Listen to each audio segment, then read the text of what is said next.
स्वागत आमे history of India 300 BC 300 BC रु 1206 ख्रीष्टाब्द पर्यंत जो कोर्स अच्छी BHIC 132 तार यूनिट 6 रु पाठ आरंभ करुचे। आगुर आपण माने यूनिट 5 पर्यंत पढ़ी थे। आमर कवरेज भीतर आसीबो यूनिट 6 जो थरे कदम्बस, चालुक्यस, बादामी और चोल एंड होयसळस एई मानक विषय रे आमे आलोचना करी यूनिट 6 रे। यूनिट 7 रे इकोनॉमी ऑफ सोसाइटी अर्थनीति एवं समाज गुप्त समय रे किपरि थिला आलोचना करबा। ए दुईटा यूनिट आज आम पाठ्यक्रम भीतर अच्छी जे मु चाहिए आपण माने टिके कागज कलम धरी प्रस्तुत हेले आमको सुविधा हम। कारण ये जो आमे दक्षिण भारतर इतिहास पढ़ुचे ये केते गुडे टिपिकल ना अच्छी जोटा आम पार्टी पशिब ना। तेणुक मु नोट करी आनी आपण मानक डाकी देवी। अवश्य आपण स्टडी मटेरियल अच्छे एमती भी हेची बहुत लोक पाखे स्टडी मटेरियल पहुंची पारे से व्यस्त हेबेनी। आमे किछ जो गुड़ाक विशेष प्रयोजन से ना गुड़ाक आपको डाकीदेवी जेहेतु एगुड़ा दक्षिण भारतीय ना तेणु आपण सुविधा हम जदि आप कलम कागज धरिकी बस। आमे पाठ्यक्रम आरंभ करने पूर्व मु चाहिए आपण माने टीवी देखला भलिया न देखु। एटा गोटे शिक्षणीय कार्यक्रम आपण मानकर भविष्यत कार्यपंथा और परीक्षा निर्धारण रे या सहायता करिवो एवं सेतिपय हमको अनेक अध्यवसाय मध्ये करियो पड़ुछि। तेणु आपण माने टिके मन देकरी कार्यक्रम को सुनिले हमर परिश्रम सार्थक होला बले मैं जानी। तेणु आमे जीवा पाठ्यक्रम यूनिट 6। यूनिट 6 रे जेमति मु कहली कदम्बस, चालुक्यस, बादामी, चोल और होयसळ अछि। आमे कदम्ब मानक ठारो आरंभ करिबा किंतु प्रथमे आपनकर सिलेबस अनुसार अछि ऑब्जेक्टिव्स उद्देश्य कोन जानिबा। ये यूनिट रो अध्ययन कले आमे जानि परिबा जे 6th सेंचुरी एडी 6th शताब्दी ठारू 12th सेंचुरी पर्यंत भारतर राजनीति दक्षिण भारत राजनीतिक इतिहास किपरि थिला, राज्यर संप्रसारण केमती हेइथिला, शासन पद्धति किपरि थिला और सेतबळ समयर विकास किपरि होउथिला। बेले बेले मन प्रश्न आसे आमे ताको विकास विषय जानले कोन लाभ नै थानु। इतिहास रो मूल मंत्र होउची इतिहास रो पुनरावृत्ति हुए। आमे हमर अतीत विषय जदि जानि थिबा हम भविष्य को से अनुसार आमे निर्धारित करि परिबा। जदि केतबळ समय हमको मिले स्लैक टाइम आमे इतिहास विषय आलोचना करिबा किंतु जेहेतु विषय वस्तु ऊपर आमे अच्छे तेणु आमे कदम्ब ठारो आरंभ करिबा। ताले कदम्ब राजवंश विषय रे आलोचना करिया को गले ताकर उत्पत्ति स्थल कोठा जानिया पड़े। से माने ताकर उत्पत्ति स्थल हला तालगुंडा लिखि दियंतु तालगुंडा बा आधुनिक सीमागो जिला। एबे जो तालगुंडार ना बदल कि सीमागो हो जाइछि ता उत्तर पश्चिम कर्नाटक रे अवस्थित। यार आरंभ होइतला ख्रीष्टपूर्व 345 से अंचल को सेतले वनवासी अंचल बिली कहा जाउत। तेणु ए कदम्ब मानकु भी वनवासी कदम्ब बिली कहा जाए। 10th शताब्दी बेलको सेमाने ନିଜର ପ୍ରାଧାନ୍ୟ ବିସ୍ତାର କରିବାକୁ ଲାଗିଲେ। ତା ଆଗରୁ ଛୋଟ ଛୋଟ ଛୋଟ ଫେଡ୍ୟୁଟାରୀ ଷ୍ଟେଟ୍ ଛୋଟ ଛୋଟ ରାଜ୍ୟରେ ଥିଲା, କିନ୍ତୁ ଦଶମ ଶତାବ୍ଦୀ ବେଳକୁ ସେମାନଙ୍କ ପ୍ରାଧାନ୍ୟ ବିସ୍ତାର କରିବାକୁ ଲାଗିଲେ। ଦୁଇ ଶ୍ରେଣୀର କଦମ୍ବ ଦେଖିବାକୁ ମିଳନ୍ତି ବା କଦମ୍ବା ଦେଖିବାକୁ ମିଳନ୍ତି, ବା ଆମେ କଦମ୍ବକୁ ଦିଟା ଶ୍ରେଣୀରେ ବିଭକ୍ତ କରିଛୁ। କଣ କଣ? ହଙ୍ଗାଲ କଦମ୍ବା, ଯୋଉମାନେ ଧରୱାର ଜିଲ୍ଲାରେ ବାସ କରୁଥିଲେ, ଏମାନେ ବିକାଶ କରିଥିଲେ ନବମ ଖ୍ରୀଷ୍ଟାବ୍ଦ ଠାରୁ 1300 ଖ୍ରୀଷ୍ଟାବ୍ଦ ପର୍ଯ୍ୟନ୍ତ। ତାପରେ ଗୋଆର କଦମ୍ବା, ଏମାନଙ୍କର ଉତ୍ପତ୍ତି ସ୍ଥାନ ହେଉଛି ବେଲଗାଁव। 1100 ଶତାବ୍ଦୀ ଠାରୁ 1300 ଶତାବ୍ଦୀ ପର୍ଯ୍ୟନ୍ତ ଏମାନେ ବିକାଶ କରିଛନ୍ତି। କିନ୍ତୁ ଉଭୟ କଦମ୍ବା ତାଙ୍କର ସାଂଜ୍ଞା ବା ଟାଇଟଲ ହିସାବରେ ବନବାସୀ ପୁର ବିଶେଶ୍ୱର ବୋଲିକିରି ସାଂଜ୍ଞା ବ୍ୟବହାର କରୁଥିଲେ। ଉଭୟ ହଙ୍ଗାଲ କୁହନ୍ତୁ ବା ଗୋଆର କଦମ୍ବା କୁହନ୍ତୁ, ଏମାନେ ବନବାସୀ ପୁର ବର୍ଦ୍ଧେଶ୍ୱର ସାଂଜ୍ଞା ବ୍ୟବହାର କରୁଥିଲେ। ତେଣୁ ଏମାନଙ୍କ ରାଜଧାନୀ ମଧ୍ୟ ବନବାସୀରେ ଅବସ୍ଥିତ ଥିଲା। ଏ ସାମ୍ରାଜ୍ୟର ପ୍ରତିଷ୍ଠାତା କିଏ, କୋଉଠୁ ଆରମ୍ଭ ହେଲା? ଗୋଆର ଶ୍ରେଷ୍ଠ ପ୍ରଥମ ହଉଛନ୍ତି ଏ ସାମ୍ରାଜ୍ୟର ପ୍ରତିଷ୍ଠାତା। ପ୍ରକୃତ ଇତିହାସ ଓ ଶାସନ ଆରମ୍ଭ ଥିଲା ଗୁଲାଲ ଦେବ ପ୍ରଥମଙ୍କ ଠାରୁ। ଗୁଲାଲ ଦେବ ପ୍ରଥମ ହଉଛନ୍ତି ଶ୍ରେଷ୍ଠଙ୍କ ପୁଅ।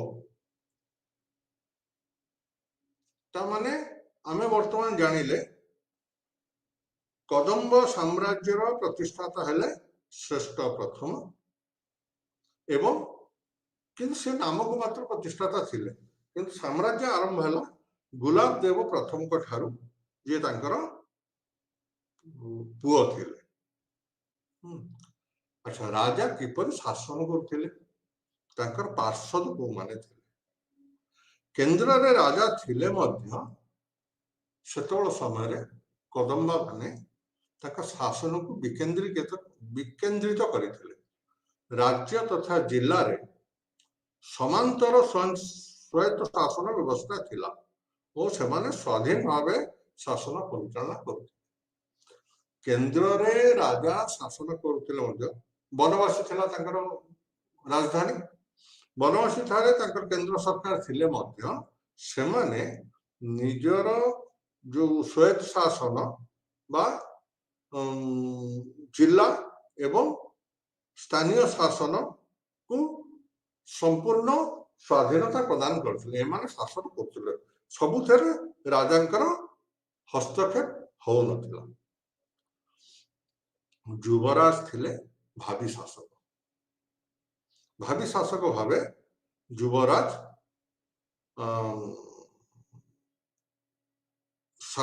ଦାୟିତ୍ୱ ନଉଥିଲେ ବା ଶାସନ ସମୟରେ ସେ ଆକ୍ଟିଭ ପାର୍ଟିସିପେସନ ତାଙ୍କର ରହୁଥିଲା ଶାସନରେ, ଏବଂ ରାଜାଙ୍କ ପରେ ପରେ ସିଏ ଶାସନ ଭାର ଗ୍ରହଣ କରୁଥିଲେ। ସେମାନେ ବିଭିନ୍ନ ପ୍ରକାର ଉପାଧି ଧାରଣ କରିଥିଲେ। ଏଇ କଦମ୍ବ ରାଜା ମାନେ କୋଙ୍କଣାଧୀଶ, କୋଙ୍କଣ ଚକ୍ରବର୍ତ୍ତୀ, ପଶ୍ଚିମ ସମୁଦ୍ରେଶ୍ୱର, ଏଇ ସାଂଜ୍ଞା ସବୁ ଦେଖିଲେ ଆପଣ ଜାଣିପାରିବେ ଯେ ଏମାନେ ହେଲେ ବା ଏଇ ସବୁ ଟାଇଟଲ ବା ଏଇ ସବୁ ଉପାଧି ଧାରଣ କରିଥିବା ରାଜା ମାନେ ହେଲେ କଦମ୍ବ ରାଜବଂଶର ରାଜା। 1054ରେ ଏକ ଶିଳାଲେଖରେ ସେମାନଙ୍କର ମନ୍ତ୍ରୀ ପରିଷଦ ଥିବାର ସୂଚନା ମିଳେ, କିନ୍ତୁ ଡାଇରେକ୍ଟଲି ମନ୍ତ୍ରୀ ମାନେ ଆଙ୍କୁ ଶାସନରେ ସହଯୋଗ କରୁନଥିଲେ। କିନ୍ତୁ ଗୋଟେ ଶିଳାଲେଖ ମିଳିଥିଲା 1054ରେ, ଯୋଉଥିରେ ତାଙ୍କର ମନ୍ତ୍ରୀ ପରିଷଦ ଥିବାର ସୂଚନା ମିଳୁଛି। ସେମାନେ ଅଶ୍ୱମେଧ ଯଜ୍ଞ କରିବାର ମଧ୍ୟ ସୂଚନା ରହିଛି। ଆଚ୍ଛା, ଏଇଠି ଟିକେ ମୁଁ ସୂଚନା ଦେବା ପାଇଁ ଚାହିଁବି, ଯଦି ସମସ୍ତେ ଜାଣିଛନ୍ତି ଅଶ୍ୱମେଧ ଯଜ୍ଞ କଣ, ଇଟ୍ସ ଫାଇନ୍, କିନ୍ତୁ ଅଶ୍ୱମେଧ ଯଜ୍ଞର ତାତ୍ପର୍ଯ୍ୟ ହଉଛି, ଆମେ ଶୁଣିଛୁ ଅଶ୍ୱମେଧ ଯଜ୍ଞ ବିଷୟରେ ବହୁତ, କିନ୍ତୁ ତାର ପ୍ରାକ୍ଟିକାବିଲିଟି ହେଉଛି ଯେ ଅଶ୍ୱମେଧ ଯଜ୍ଞ କୋଉମାନେ କରୁଥିଲେ ଏବଂ କାହିଁକି ହେଉଥିଲା। ଅଶ୍ୱମେଧ ଯଜ୍ଞ ହେଉଛି ମନେ କରନ୍ତୁ ଜଣେ ରାଜା, ସେ ତାଙ୍କର ଟେରିଟୋରି ଆସିଲେ ତାଙ୍କର ସୀମା ରାଜ୍ୟ ସୀମାକୁ ନିର୍ଦ୍ଧାରିତ କରିବା ପାଇଁ ଚାହିଁବେ। ତେଣୁ ସେ କ'ଣ କରିବେ, ଗୋଟେ ଘୋଡ଼ାକୁ ତା ଦେହରେ ବ୍ୟାନର ଫ୍ୟାନର ଲଗେଇ ରାଜାଙ୍କର ନିଜର ପତାକା ଧାରଣ କରି କିଛି ସୈନ୍ୟମାନଙ୍କ ସହିତ ଛାଡ଼ିଦେବେ। ସେ ଘୋଡ଼ା ତାର ଚାଲିବ, ଯୋଉ ଯୋଉ ଅଞ୍ଚଳ ଦେଇକି ସେ ଗତି କରିବ ବିନା ବାଧାରେ ସେ ଅଞ୍ଚଳ ରାଜାଙ୍କର ବୋଲି ଧରି ନିଆଗଲା। ଯୋଉଠି ଘୋଡ଼ାକୁ ବାଧା ଦିଆଯିବ ଆଇଦର ସେ ରାଜା ତାଙ୍କୁ ପରାସ୍ତ କରିବେ କିମ୍ବା ସେଥିରୁ ନିବୃତ୍ତ ହେବେ, ବ୍ୟାକ୍ କରିଦେବେ, ଅନ୍ୟ ଅଞ୍ଚଳ ଦେଇ ଗତି କରିବେ। ତେଣୁ ଇଏ ଘୋଡ଼ା ଯୋଉ ଅଞ୍ଚଳ ଯୋଉ ପରିସୀମା ଦେଇ ବୁଲି ଆସିବ ସେ ଅଞ୍ଚଳଟା ସେ ରାଜାଙ୍କର ବୋଲି ପ୍ରମାଣିତ ହେଇଗଲା। ସେତେବେଳେ ତ ଆଉ ପଟା ପାଉତି ମିଳୁନଥିଲା, ସୀମା ନଥିଲା, ତେଣୁ ଘୋଡ଼ାକୁ ଦୌଡେଇକିରି ସେ ସୀମା ନିର୍ଦ୍ଧାରଣ କରୁଥିଲେ।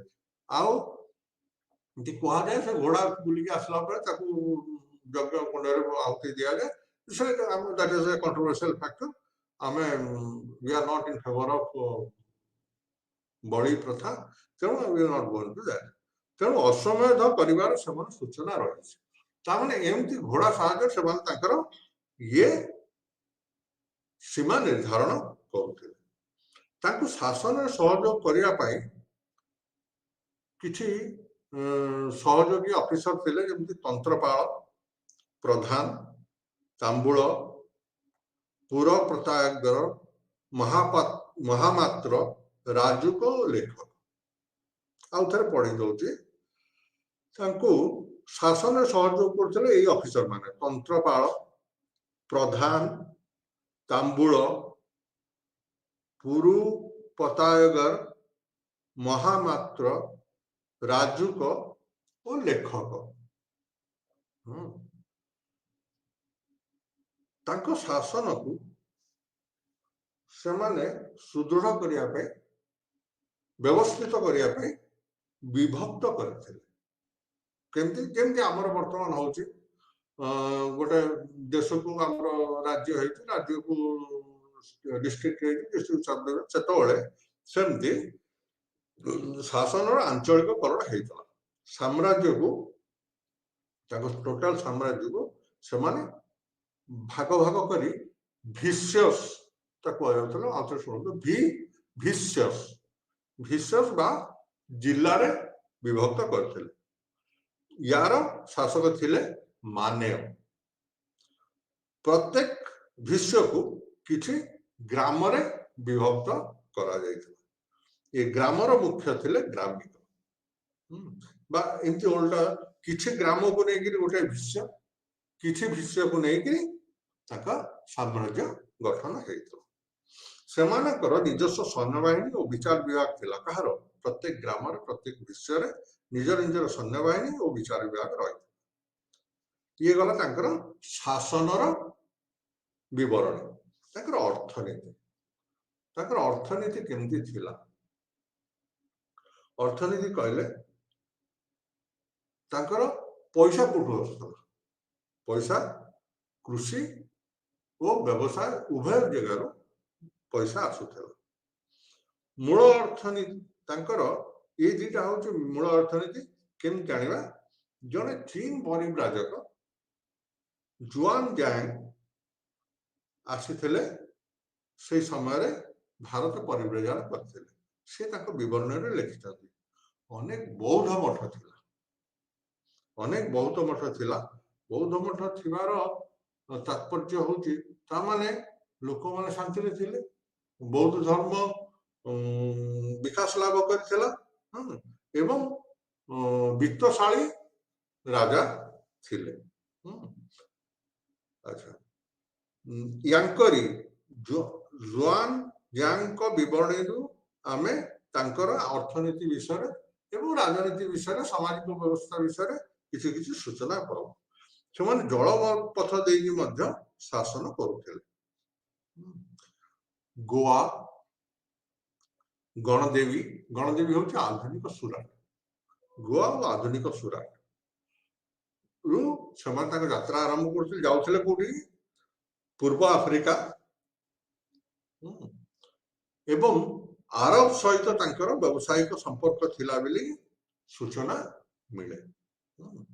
ଗୋଟେ ଘଟଣା ହେଇଛି, ଗୁହଲଦେବ ଯୋଉ ପ୍ରଥମ ଯାହା ଯିଏ ହଉଛନ୍ତି ଗୁହଲଦେବ ପ୍ରଥମ, ଯାହା ଯିଏ ହଉଛନ୍ତି କଦମ୍ବ ସାମ୍ରାଜ୍ୟର ପ୍ରତିଷ୍ଠାତା ବା ମୂଳ ଶାସକ, ସେ ଥରେ ସୋମନାଥ ଦର୍ଶନ ପାଇଁ ଯାଉଥିଲେ, କିନ୍ତୁ ବାଟରେ ଜଳପଥରେ ସେ ତାଙ୍କ ନାଁ ବା ତାଙ୍କର ଯୋଉ ପୁତ ସେ ଦୁର୍ଘଟଣାଗ୍ରସ୍ତ ହେଇଥିଲା।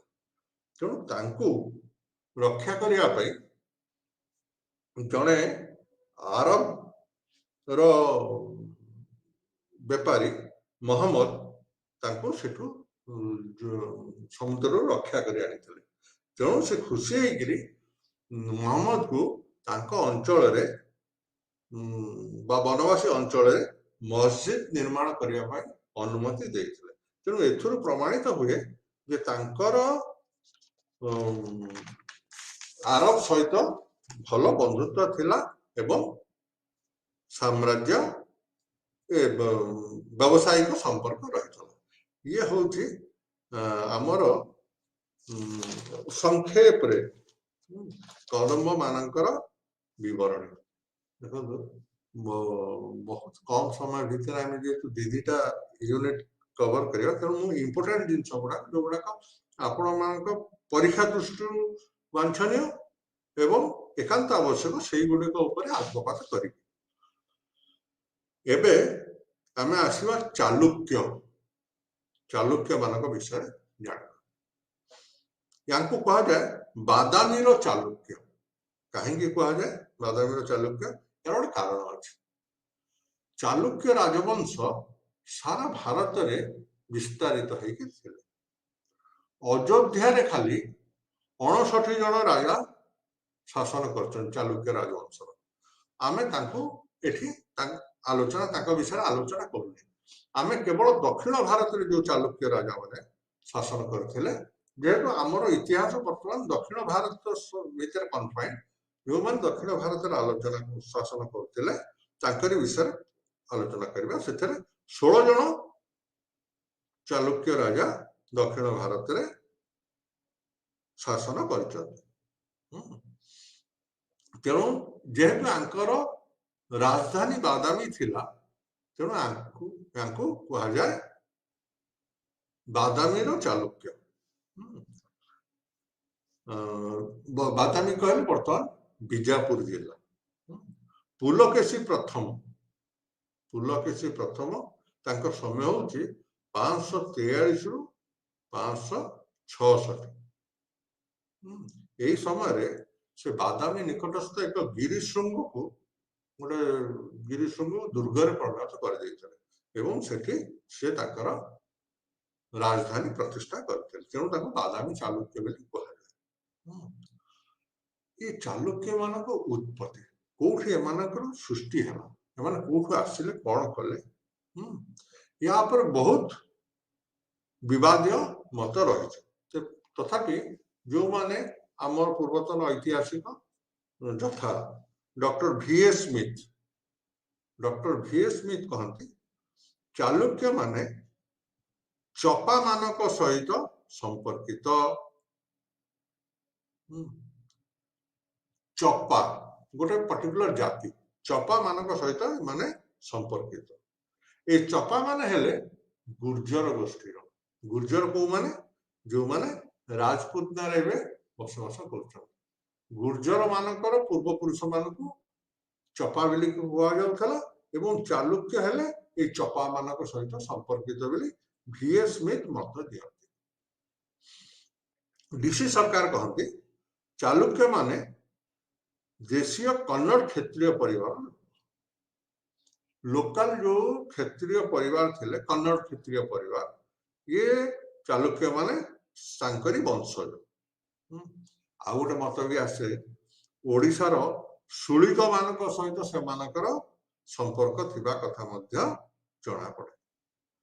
ଚାଲୁକ୍ୟ ମାନେ ନିଜକୁ ସପ୍ତ ମାତୃକାଙ୍କ ସନ୍ତାନ ବୋଲି ଅଭିହିତ କରନ୍ତି। ଚାଲୁକ୍ୟ ମାନେ ନିଜେ ସେମାନେ କୁହନ୍ତି ଯେ ଆମେ ହଉଛୁ ସପ୍ତ ମାତୃକାଙ୍କ ସନ୍ତାନ, ବା ସେମାନେ କାର୍ତ୍ତିକଙ୍କୁ ପୂଜା କରନ୍ତି ଏବଂ ସେମାନେ ମନୁଙ୍କର ବଂଶଧର। ମନୁ ଋଷି ଯିଏ ଥିଲେ, ମୁନି ଜଣେ, ମନୁଙ୍କର ବଂଶଧର ଏବଂ ଚନ୍ଦ୍ରବଂଶୀ ସେମାନେ। ତେଣୁ ଆମେ ତାଙ୍କର ଉତ୍ପତ୍ତି ବିଷୟରେ ଜାଣିଲେ। V.S. ସ୍ମିଥ କଣ କହିଛନ୍ତି, DC ସରକାର କଣ କହିଲେ, ଓଡ଼ିଶାରେ ଆମେ ଦି ତିନିଟା ଉଦାହରଣ ଦେଲେ ଆମକୁ ମାର୍କ ଭଲ ମିଳିଥାଏ। ତାଙ୍କର ଉତ୍ପତ୍ତି ସମ୍ପର୍କରେ V.S. ସ୍ମିଥ କହିଲେ ଚପାମାନଙ୍କ ସହିତ ସମ୍ପର୍କ ଅଛି। DC ସରକାର କହିଲେ ଚାଲୁକ୍ୟ କନ୍ନଡ଼ ସେମାନେ ହେଲେ କନ୍ନଡ଼ର କ୍ଷତ୍ରିୟ ପରିବାର, ଆଉ ଓଡ଼ିଶାରେ ମଧ୍ୟ ତାଙ୍କର ରୁଟ୍ ଥିବାର ବା ମୂଳ ଥିବାର ବିଶ୍ୱାସ କରାଯାଏ।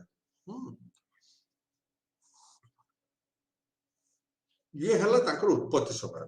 ତାଙ୍କର ଉତ୍ଥାନ କେମିତି ହେଲା, ଚାଲୁକ୍ୟ ମାନେ କେମିତି ଲୋକଲୋଚନକୁ ଆସିଲେ, ତାଙ୍କ ସାମ୍ରାଜ୍ୟ କେମିତି ବିସ୍ତାରିତ ହେଲା, କୋଉ କୋଉ ରାଜା ମାନେ, କୋଉ କୋଉ ସମ୍ରାଟ ମାନେ ଏଥିପାଇଁ ଦାୟୀ।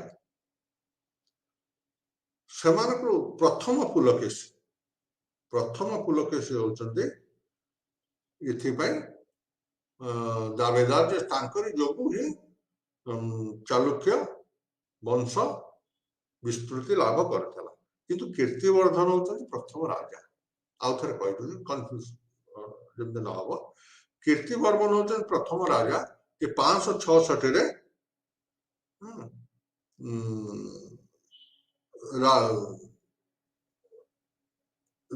ସ୍ଥାପନା କରିଥିଲେ ରାଜବଂଶ। କିନ୍ତୁ ପ୍ରଥମ ପୁଲକେଶୀ ତାଙ୍କର ଉତ୍ତରାଧିକାରୀ ହେଲେ।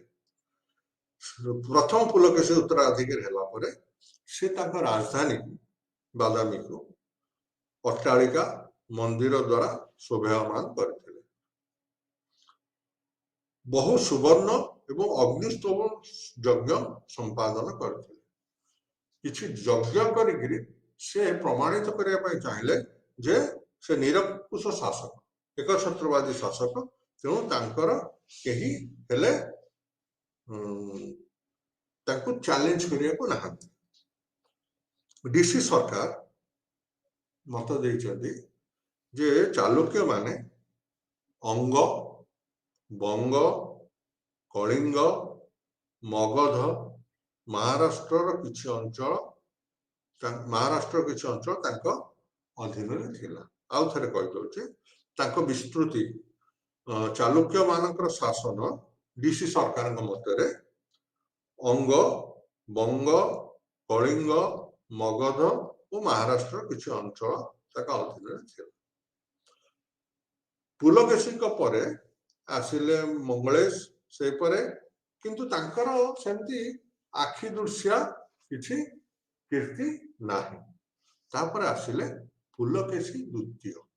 ଆମେ ଚାଲୁକ୍ୟ ମାନଙ୍କର ରାଜନୈତିକ ପୃଷ୍ଠଭୂମି ଆଲୋଚନା କରୁଛେ, ସେମାନେ କେମିତି ଉନ୍ନତି କରିଥିଲେ। ପୁଲକେଶୀ ଦ୍ୱିତୀୟ ଆସିଲେ 610 ରୁ 642।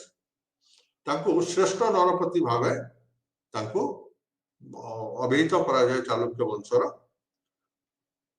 ସେ ବିଭିନ୍ନ ଉପାଧି ଧାରଣ କରିଥିଲେ। ସେ ଉପାଧିରୁ ଜଣାପଡେ ସେ ହେଉଛନ୍ତି ଶ୍ରେଷ୍ଠ ନରପତି। କଣ? ବଲ୍ଲଭ, ପୃଥିବୀ ବଲ୍ଲଭ, ପରମେଶ୍ୱର, ପରମ ଭଗବତ, ଏମିତି 4 ପ୍ରକାର ବା ଏଇ 4 ପ୍ରକାର ଉପାଧି ସେ ଧାରଣ କରେ। ଯାହାକୁ ଅନ୍ୟ ଉପାଧି ଥିଲା, ଖାଲି ଏତିକି ଏଠାରେ ଉଲ୍ଲେଖ କଲି।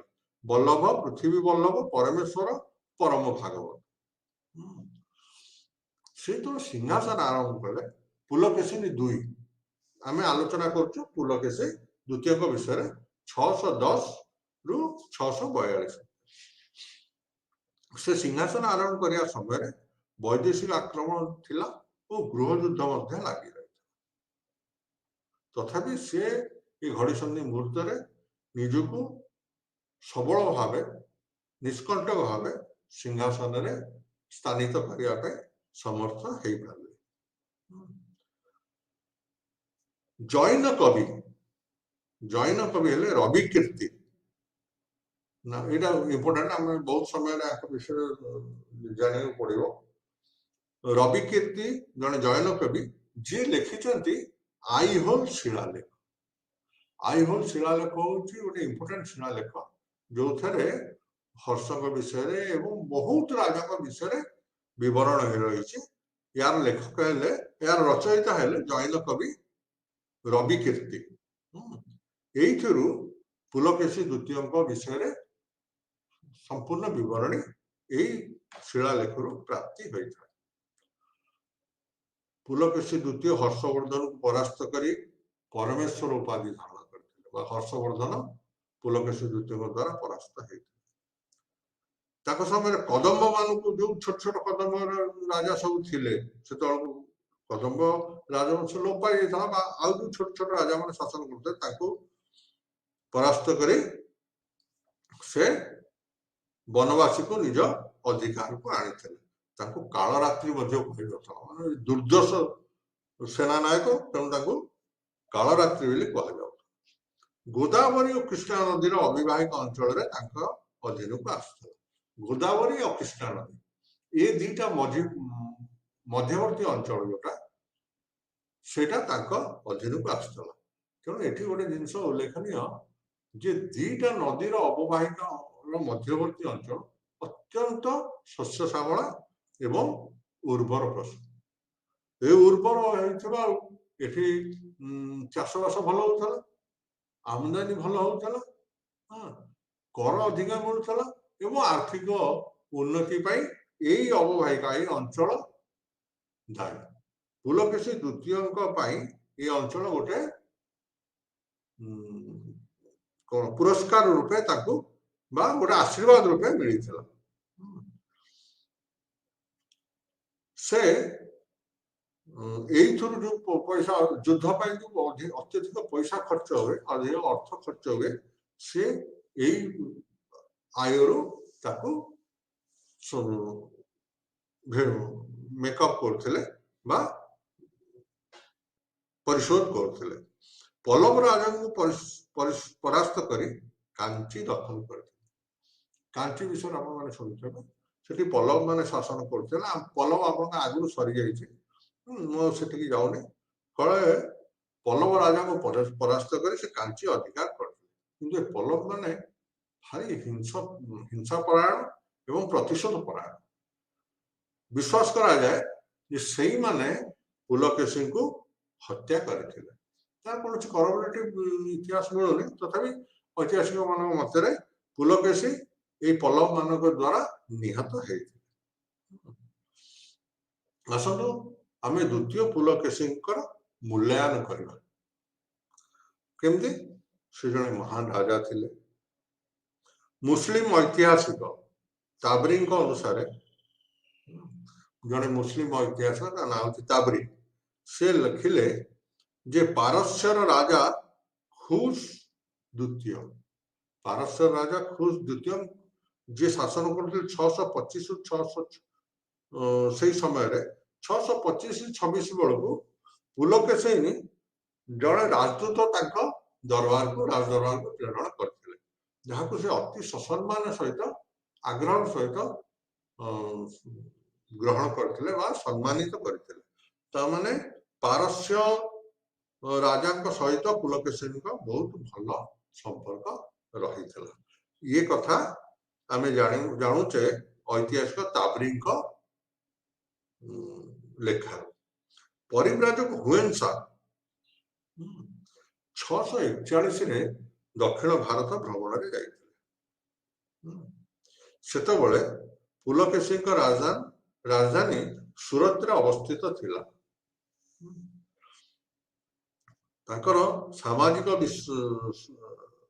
समाज विषय समाज कौन से अवस्था थिला एक कथा हुएनसा विवरणी रे उल्लेख कर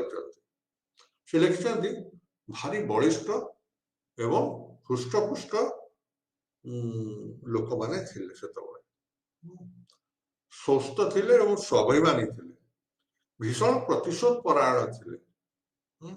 जदि कि आत्मसमर्पण करुला तो क्षमा कर, किंतु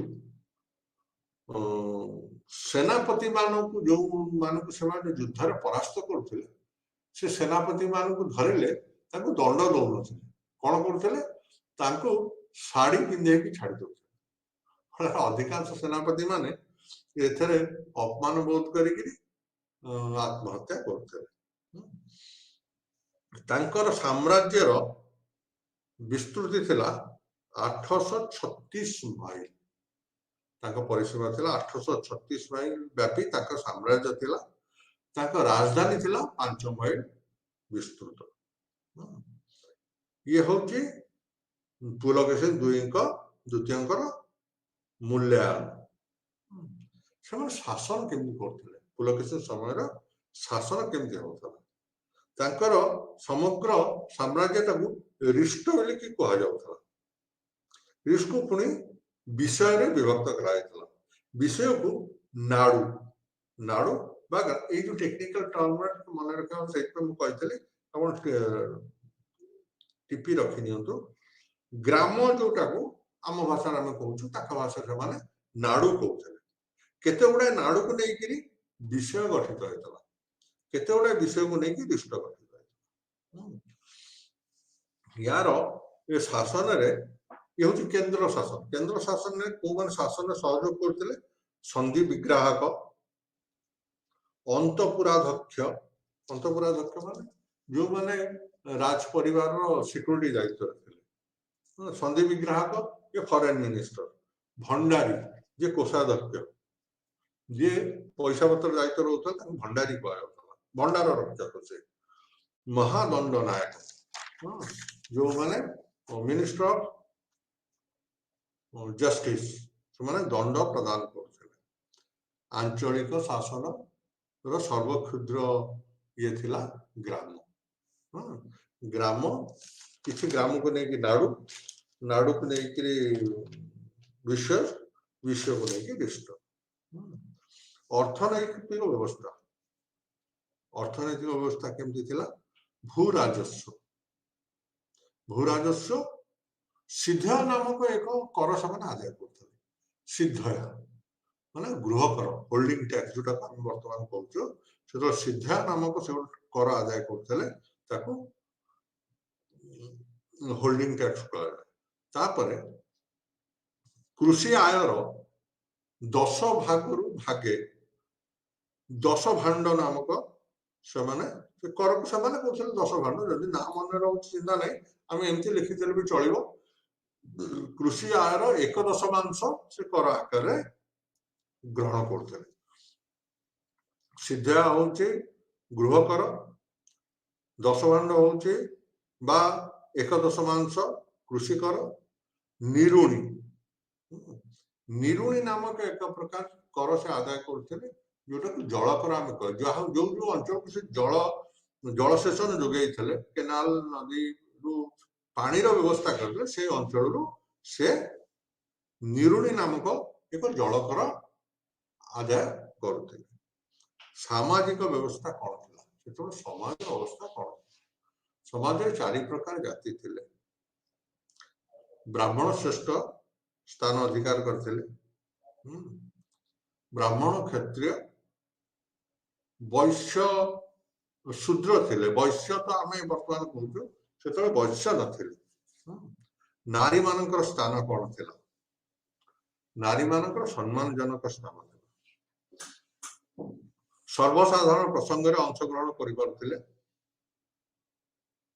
अलका देवी को गोटे ना से मिले आमको इतिहास अलका देवी हूँ ज्वलंत उदाहरण से जड़े बाग्मी और समाज सेविका थे धर्म व्यवस्था कौन थिला सांस्कृतिक और धार्मिक कार्यक्रम केन्द्रस्थली थिला मंदिर बा राजधानी मंदिर तैयारी नथिला जदियो मंदिर विकास जदियो है नथिला तथापि सांस्कृतिक और धार्मिक कार्यक्रम राजधानी रे ही अनुष्ठित होता शिक्षा साहित्य और कला पंचतंत्र ना शुणी पंचतंत्र से समय रचना कराई कादम्बरी से समय रचना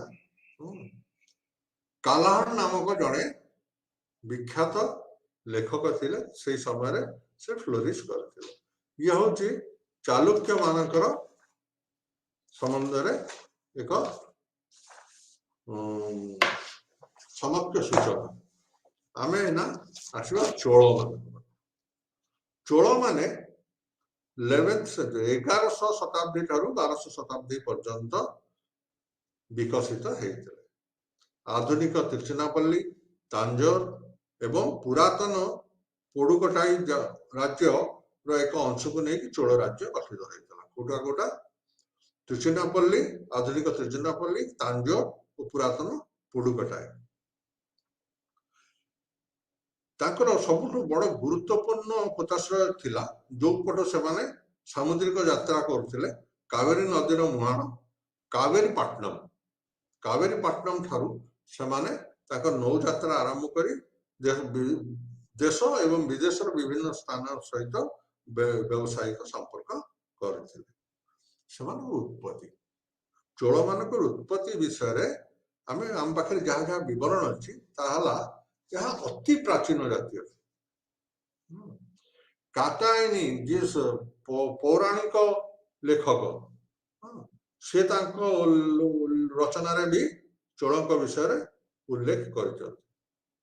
अशोक समय रे अशोक शिलालिपि मध्य चोल मानक संबंध सूचना मिले। ख्रीष्टपूर्व द्वितीय शताब्दी रे चोल माने सिंहल जय करी 44 वर्ष शासन करते।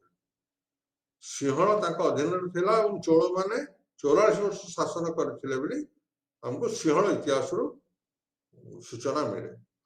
पेरिप्लस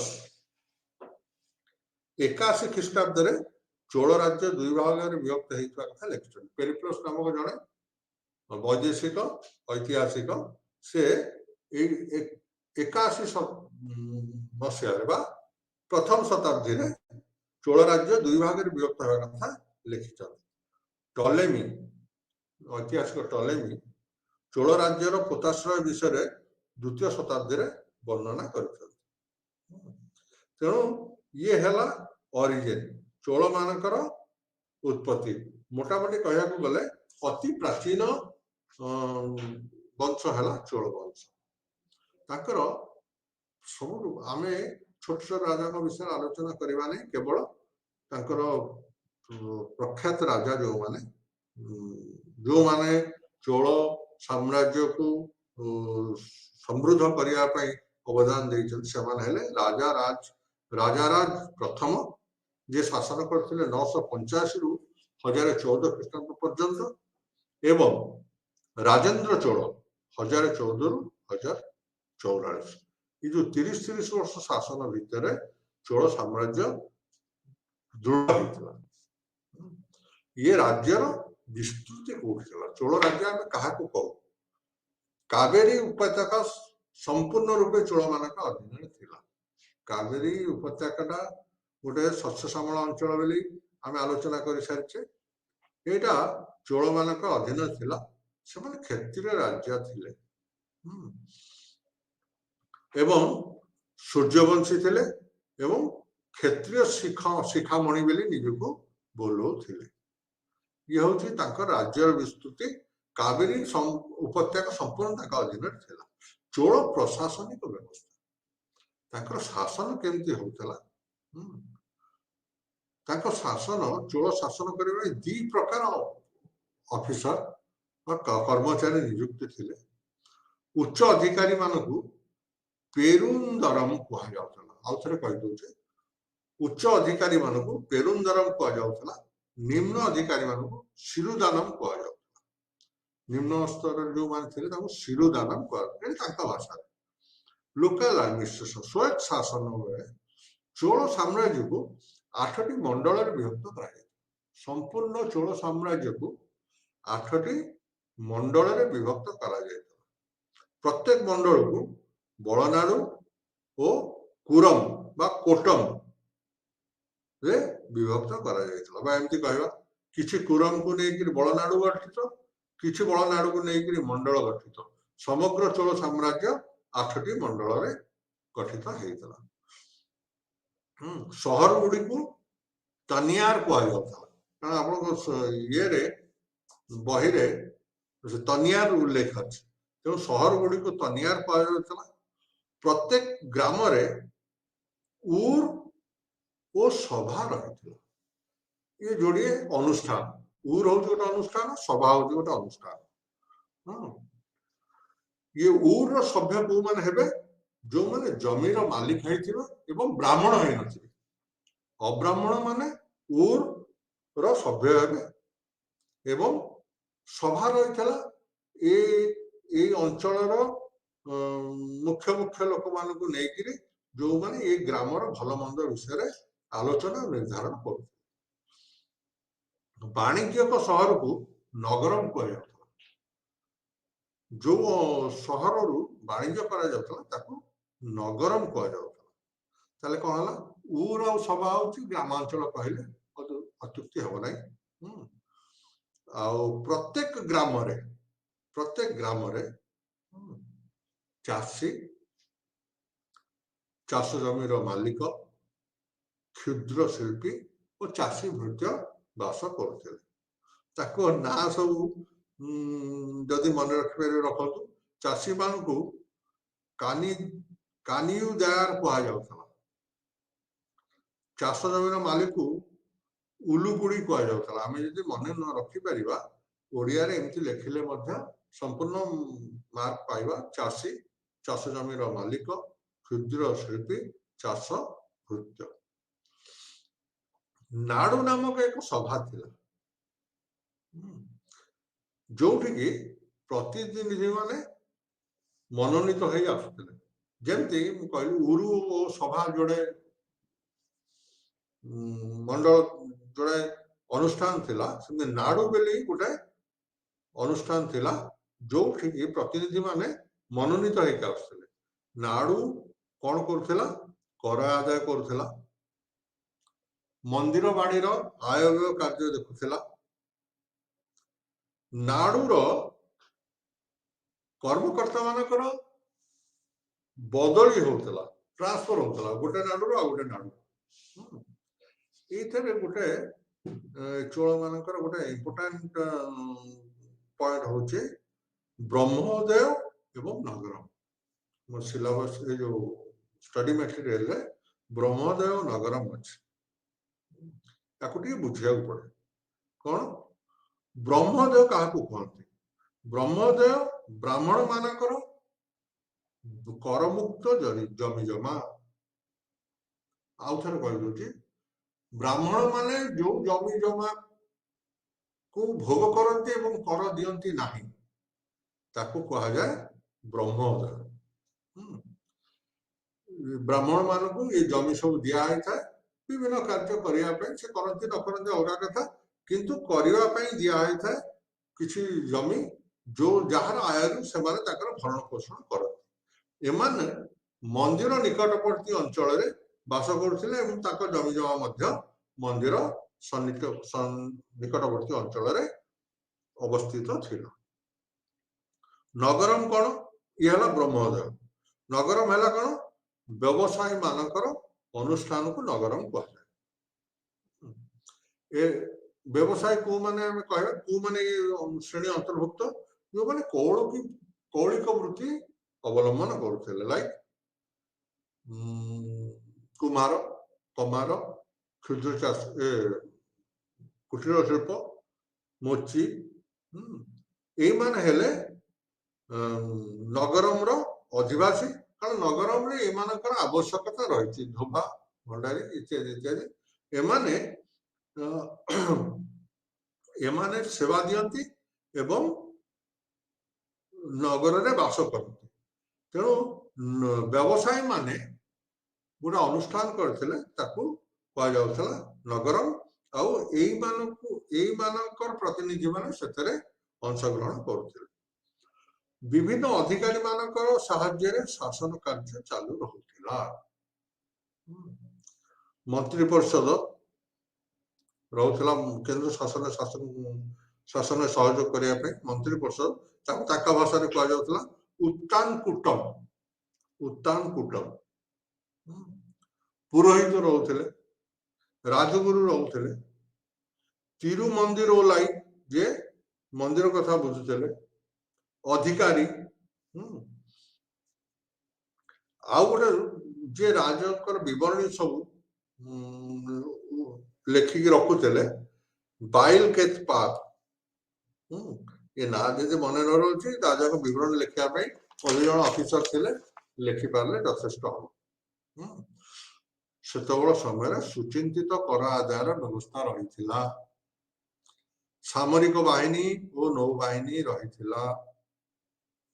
नारी मानक स्थान उच्चरे थिला कृषि प्रधान जीविका थिला वाणिज्य और बणिक संघ रही सुध नहीं कि ऋण प्रदान कर चाषी मानक एवं व्यवसायी मानक सरकार बा राजा ऋण प्रदान करते चाष एवं व्यवसाय रे उन्नति करने से सुध नौते धर्म क्षेत्र में शैव और वैष्णव धर्म थिला शिक्षा और साहित्य क्षेत्र में अत्यंत उन्नत थिला कारण महाविद्यालय थिबार सूचना मिले कला और स्थापत्य रे बृहदेश्वर मंदिर देखिए हम स्टडी मटेरियल मंदिर अच्छी उच्च श्रेणी मंदिर बृहदेश्वर मंदिर तांजोर आउ नटराज मूर्ति देखिथे प्रथम नटराज मूर्ति यही समय नागेश्वर मंदिर तेणु कला क्षेत्र में चोल माने उन्नति लाभ करते राज परिवार शेष राज परिवार हयशील ये 11 रु 1400 ख्रीष्टाब्द पर्यंत दक्षिण भारत शासन करते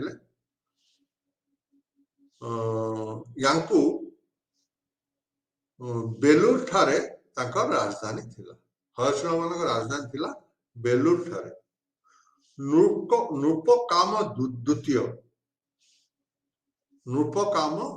जड़े करद राजा थिले से पाखापाखि छोट छोट राज्य मान शासन करते किंतु वल्लभ बयाल सॉरी गोटे शिलालेख आमको मिलता है से शिलालेख हूँ बयाल शिलालेख जो थे ये कथा लिखित अच्छी जे बलाल एक बा बलाल प्रथम यही छोट छोट राजवंश उपर शासन करते किंतु प्राधान्य विस्तार करने प्रधान विस्तार कले से 1229 ख्रीष्टाब्द 1229 प्राधान्य विस्तार है सीमा बढ़िया लगे कुआडे कुआडे सीमा जाइए पूर्व रे कांची पश्चिम रे बेलूर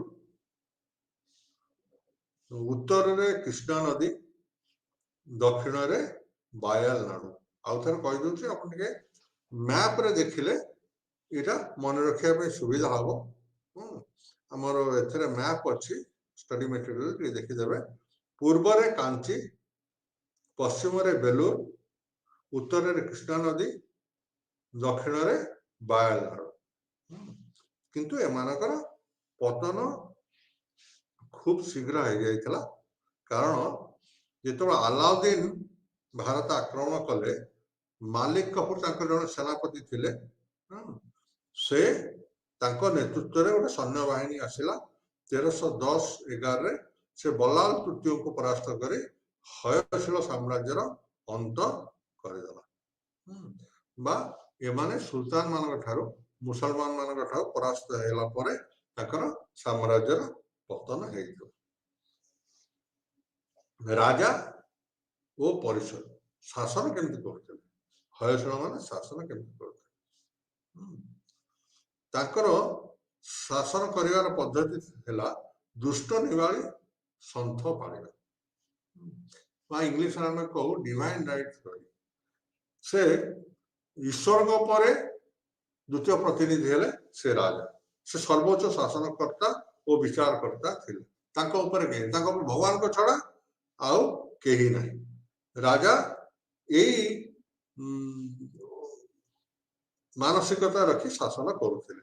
महाराणी विशेष अधिकार होता महाराणी माने सहयोग करते होयसला साम्राज्य राजा मान युवराज स्थान द्वितीय थिला युवराज को द्वितीय स्थान रखा जाइथिला मंडलिक और सामंत मान साहाय्य शासन कार्य व जिला स्तर में कार्य होता राजा सैन्य चालना कले सेनापति मानकर भूमिका गुरुत्वपूर्ण थिला अपराधी मान को कठोर दंड दि जाता क्राइम नथिला कहले चले राजपथ को निरापत्ता प्रदान कर राजपथ लोक माने निर्भय यातायात करि पड़थिले और सबुठ बड़ कथा हला से सैन्य चालना करुथिले जदि कहार फसल हानि होतला से क्षतिपूरण दौते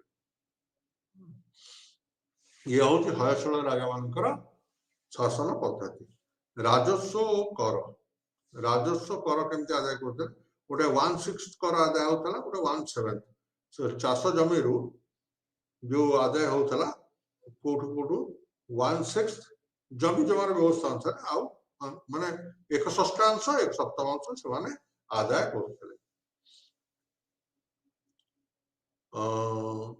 या छड़ा भी अन्य छोट छोट कर जमती सुनक कुमार गणिके निबंध अच्छा निबंध हूँ गोटे प्रकार कर से आदाय करते जोटा अवसर प्राप्त कर्मचारी मान भत्ता आकार प्रदान करते युद्ध कर आदाय करा श्रीकरण गोटे कर जोटा जिला कोषागार रे संचित गच्छित होगी रोला व्यवसायिक कर आदाय कर बड़ बड़ व्यवसायी मान विशेषकर लोकेट करते जो जो व्यवसाय मानकर चारिआड व्यवसाय था इंपोर्ट एक्सपोर्ट भाया आमदानी रप्तानी व्यवसाय था से गोटे कर से आदाय करुले जोटा कि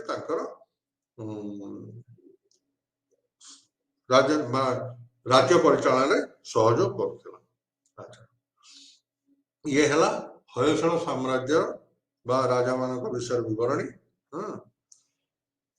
आम एना को 6th यूनिट टाको कंडेंस करवा उपसंहार लिखिपर दक्षिण भारत राजनैतिक सामाजिक और आर्थिक परिस्थिति उपर आलोकपात करवा आमर उद्देश्य कदम्बा चोल चालुक्य हयशल राजवंश शासन पद्धति विषय आम जानिले आलोचना करागला आउ जो मैंने अधिका ये विषय जानापी चाहिए कल्याणी पब्लिकेशन राजश्री स्वाई द्वारा लिखित पुस्तक इतिहास 2 रे भल विवरणी मिल एना यूनिट 7 को यूनिट 7 केते बटा जाई परिबा तथापि यूनिट 7 आरंभ करवा समाज और अर्थनीति परवर्ती गुप्त शासन समय समाज और अर्थनीति कौन था गुप्त शासन सरीगला गुप्त युग को सुवर्ण युग कहगला किंतु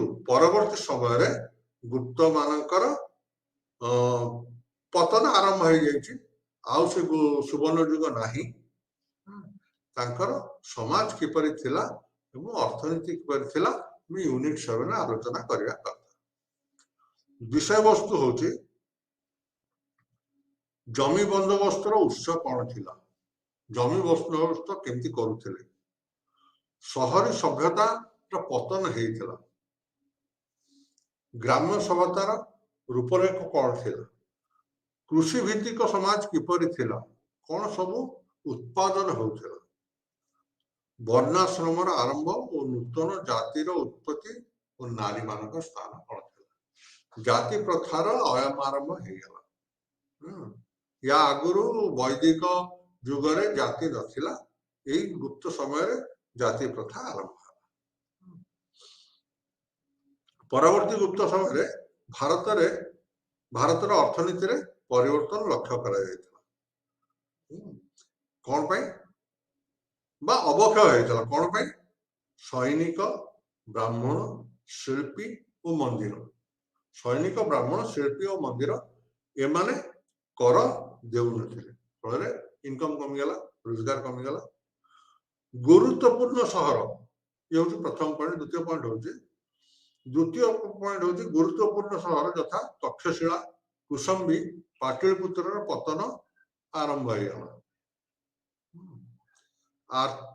तेणु ये सहर गुड़ाक अकामी हो गला ये व्यवसाय वाणिज्य हेलानी फल आर्थिक अवस्था अधपतन देखा देता व्यवसाय बाधाप्राप्त होता व्यवसाय सब माड़ खाइला यार मुख्य कारण है मुद्रा निर्माण ह्रास पाइबा मुद्रा तैयारी जोटा मिंटिंग आम कहो मुद्रा निर्माण बंद हो गला केमती रोमानिया आसला मुद्रा रोमानिया गुप्त मान मुद्रा तैयारी आसूला किंतु से आसवा बंद हो गला फल पैसा पत्र एक्सचेंज कमी जबार बिजनेस डाउन है अच्छा आ गोटे बड़ आयर स्रोत था रेशम रेशम बंद है कारण जो मैंने रेशम आमदानी करते सब रेशम चाष आरंभ करदे फल से समय भारत रेशम आमदानी रप्तानी बंद हो गला फल वैदेशिक मुद्रा आसवा बंद हो गला कृषि समस्या देखा आम कौन आलोचना करछे आर्थिक परिस्थिति कहीं दुर्विषह हो पड़ता कृषि समस्या देखा कौन 18 ରୁ 22 प्रकार कर कृषक मान दवाक पड़ता फल चाष करने लोक डरिले कृषि करने लोक डरिले तेणु 18 ରୁ 22 प्रकार कर देला बेलू से आय ठार व्यय वृद्धि है तेणु से चाष छाड़ी फल परवर्ती गुप्त समय आर्थिक पतन देखा देता सामाजिक श्रेणी विभाग कहले 4 प्रकार जाति देखा देते ब्राह्मण क्षत्रिय शूद्र किंतु आम जो वर्तमान कहूँ ब्राह्मण क्षेत्र वैश्य नथिले कायस्थ कह कायस्थ कौ माने जो माने राज कर्मचारी विवरणी लिखुले यही माने जो माने व्यवसाय करते यही माने कायस्थ श्रेणीभुक्त थिले महिला स्थान